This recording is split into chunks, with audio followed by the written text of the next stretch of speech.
Knights battling dragons. It's the ultimate medieval showdown. But here's something wild. These stories weren't pure fantasy. Real creatures, natural disasters, and clever politics created these epic tales. Let's crack open some dusty chronicles and find the truth. Let's time travel back to medieval Europe, where a farmer spots something massive in the distance. Their heart races. Could it be one of those dragons from the stories? Nope, it's probably a crocodile that wandered too far north, or maybe a whale beached on the shore. These unfamiliar animals freaked people out. Add in some volcanic eruptions shooting fire into the sky, mysterious bones from extinct creatures. Hello, dinosaur fossils. And suddenly those dragon stories make way more sense. Medieval folks were basically playing the world's biggest game of telephone, mixing real stuff they saw with wild stories from travelers.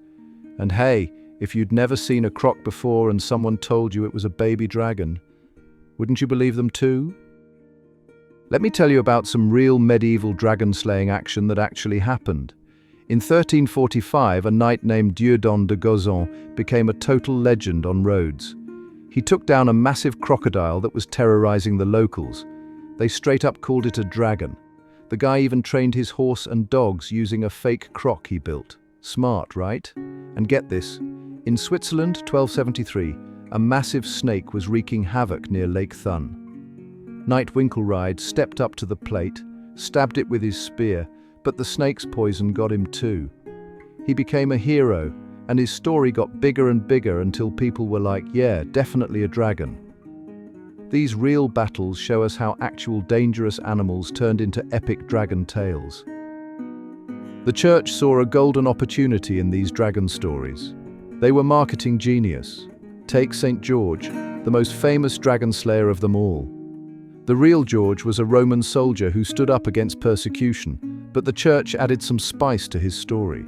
Suddenly he's facing down this massive dragon, protecting a princess, and converting entire towns to Christianity. It's like the medieval version of a superhero origin story. The same thing happened with St. Martha, St. Margaret, and dozens more. Every time a local hero fought off a dangerous animal or stood up to a corrupt ruler, the church would remix it into an epic dragon-slaying tale. Pretty clever way to make their message stick, right? Okay, let's talk medieval armor versus dragon fire, because this is where things get really interesting. A full suit of plate armor might look super tough, but against a blast of fire, that metal would turn into a medieval pressure cooker real quick. See, steel starts to lose its strength at about 1000 degrees, but dragon fire in stories burns hot enough to melt stone. Knights actually had a better shot wearing their gambeson, that thick padded jacket under the armor. It's like medieval Kevlar made from wool and linen layers that could handle serious heat. Fun fact, firefighters today use similar layered materials in their gear. But honestly, if dragons were real, the best armor would have been a good pair of running shoes. Let's check out the actual weapons medieval knights used when facing big, scary beasts. Their go-to was the trusty spear, a 12-foot pole with a nasty steel point, perfect for keeping your distance from angry bears or wolves. They also packed heavy crossbows that could punch through thick hide from 60 yards away. But here's the cool part. Knights got creative with specialized gear too. They had these wild boar swords with crossguards to stop charging animals from sliding up the blade and getting too close. Some even used spring-loaded spear launchers mounted on horses, basically medieval rocket launchers. The smartest knights knew preparation was key, setting up pit traps and using teams of trained dogs to corner dangerous creatures. No magic swords needed, just good old human ingenuity. Ever wondered why medieval doctors were obsessed with dragon parts? Here's the wild truth. Dragon's blood was actually tree sap from the Dracaena tree, and it really works. This bright red resin has powerful antibacterial properties. Those dragon scales, usually pangolin scales or dried fish skin, medieval healers weren't totally wrong. Some of these ingredients had real medical benefits.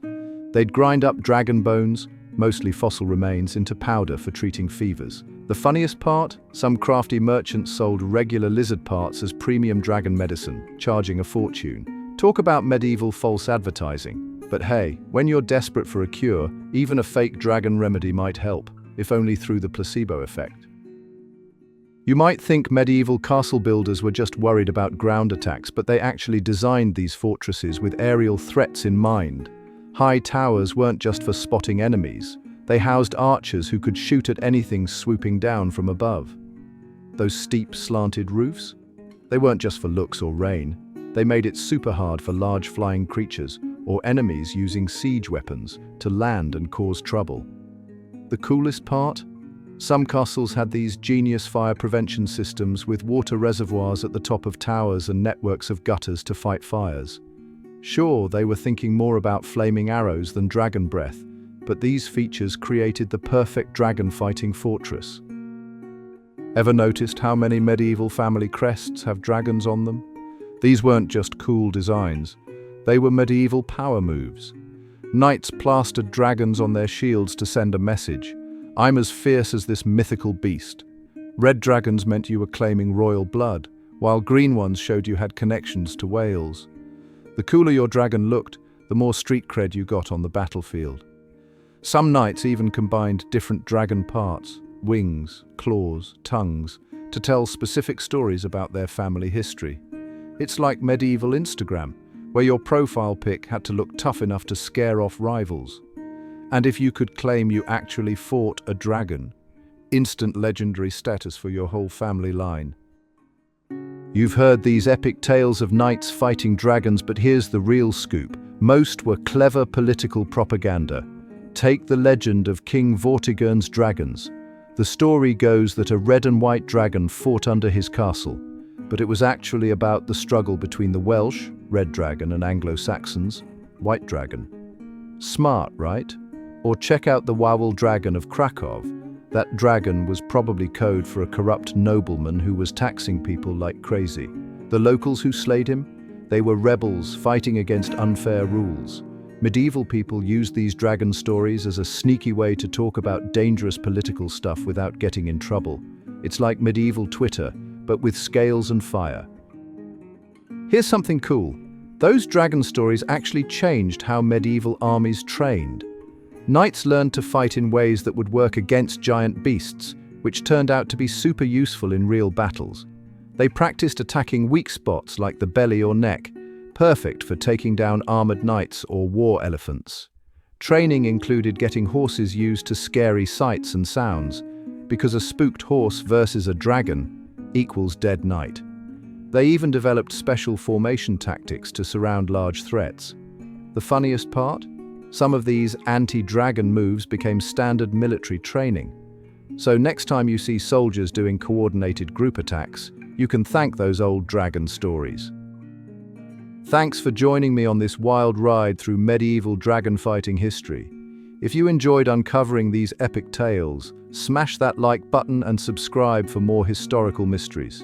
Share with your friends. Let's build our own army of history lovers.